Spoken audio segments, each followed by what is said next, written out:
кадрларны фажиганең шаһитләре төшергән анда очкычның янганы күренә. Ул аэродромга җиткәндә җиргә төшеп бәрелә. Бортында 16 кеше очкан, барысы да һәлак булалар. Шуларның 5-се экипаж әгъзалары. Һәлак булучыларның берсе татар егете 33 яшьлек майор Мәхмүд Габдракыйпов. Оренбург өлкәсенең Татар Каргалысы авылында туган. 5 яшендә ятим кала һәм туганнары тәрбиясендә үсә. Мәктәптән соң Оренбургның Неплюев исемендәге кадет корпусын, аннан Краснодарның хәрби авиация училищесын тәмамлый. Ульяновск һәм Таганрогтагы очучылар отрядларында эшли.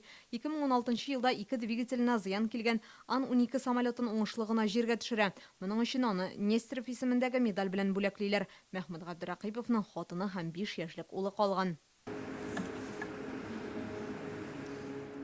Хушлашу мәрәсименә егетләрнең гаилә әгъзалары, туганнары, шәһәр халкы җыелган. Майор Мәхмүд Габдракыйпов, өлкән лейтенантлар Замир Усманов, Азат Сәгыйдуллин, өлкән сержант Евгений Иванченко, лейтенант Дмитрий Блинов, очучыларның 5-се дә Оренбургтагы 117-нче транспорт полкында хезмәт иткән. Аларның фотосурәтләре янына йөзләгән кеше кызыл кәнәферләр һәм розалар китерә. Миңа сөйләү дә авыр, чөнки аларны очарга үзем өйрәттем. Шул кадәр күп киш куелды, игътибар бирелде. Якыннарының кайгысын уртаклашам.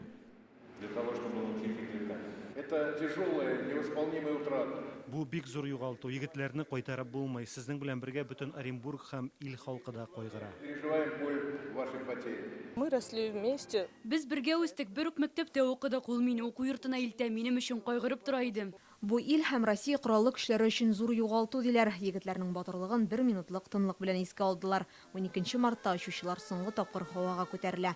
Аларны туган якларында җирләделәр. Инзилә Хөсәенова, Фируза Абсалямова, Яңа гасыр каналы.